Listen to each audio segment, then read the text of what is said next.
భక్తులారా, మనం ప్రతినిత్యం కూడా ఎన్నో ప్రయాణాలు చేస్తుంటాం కదా. కొన్ని ముఖ్యమైనటువంటి ప్రయాణాలు కూడా ఉంటాయి. ఒక ఊరి నుంచి ఒక ఊరికి ఒక పని పైన బయలుదేరుతుంటాం.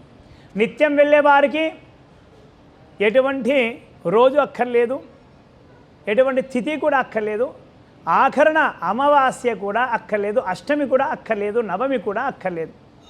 మంగళవారం అష్టమి, ఆదివారం అష్టమి, శుక్రవారం అష్టమి, అలాగే అమావాస్య.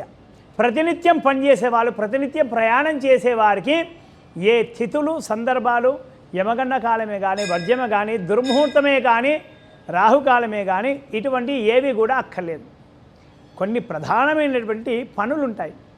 తీర్థయాత్రలు, ఒక తీర్థయాత్రకు బయలుదేరాలి మనం అంటే కనుక ఖచ్చితంగా తిథి, వారం, నక్షత్రం ఇవన్నీ ఖచ్చితంగా మనం చూసుకోవాలి.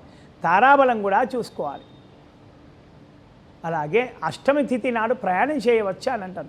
మంగళవారం అష్టమి అస్సలు కూడా పనికిరాదు, ఆదివారం అష్టమి అస్సలు కూడా పనికిరాదన్నమాట, శుక్రవారం అష్టమి కూడా పనికిరాదు. ఈ వారాలు ఈ అష్టమిలు కలిసి వచ్చిన ప్రయాణము వాయిదా వేసుకోవడం చాలా మంచిది. లేదంటే కనుక ఎన్నో ఆటంకాలు ఎదురవుతాయి. ఆటంకాలు ఎదురు కాకుండా కూడా అక్కడ వెళ్ళిన తర్వాత పని అనుకున్నది అస్సలు కూడా కాదు, అక్కడ కూడా ఆటంకాలు అవుతాయి. పని వెళ్ళింది పని కాదు, ఉట్టి చేతులతో తిరిగి వస్తాం అని అంటారు కదా. పోయినాను పని కాలేదు, ఉట్టి చేతులతో తిరిగి వచ్చానని అంటారు కదా. ఇలాంటి సమయాలలో ఇలా చేస్తే కనుక పనులన్నీ కూడా ఇలాగే అవుతాయి. ఈ తిథులలో ప్రయాణం అస్సలు కూడా పనికిరాదు. మిగతా తిథులలో ప్రయాణం పనికొస్తుంది. అలాగే మీకు తారాబలం కూడా చూసుకుంటే కనుక అంటే ప్రధానమైనటువంటి పనులే చెప్తున్నాను, పెద్ద పనులు.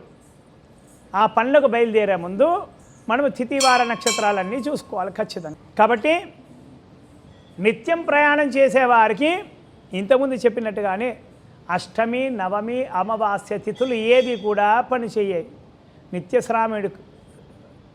నిత్యశ్రామికుడికి ఏది కూడా అక్కర్లేదు, వాడు నిత్యం శ్రమించవచ్చు కదా. అలాగే ప్రయాణాల విషయంకి వస్తే కనుక ప్రధానమైనటువంటిది రవాణా సౌకర్యం కదా. ఈ రవాణా సౌకర్యం నడిపించేటువంటి వారు ఇది ప్రయాణం కిందికే వస్తుంది కదా.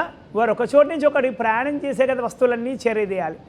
అష్టమి నాడు ఖచ్చితంగా చేరేదేయకూడదు, అలాగే నవమి నాడు కూడా ఇవ్వకూడదు, అలాగే అమావాస్య నాడు కూడా ప్రయాణము చేసి వస్తువులు పంపేయకూడదు. అంటే కనుక ఎక్కడ కూడా నడవదు, జనజీవనం అంతా కూడా స్తంభించిపోతుంది కదా. దీనికి కొందరికే చెప్పబడింది.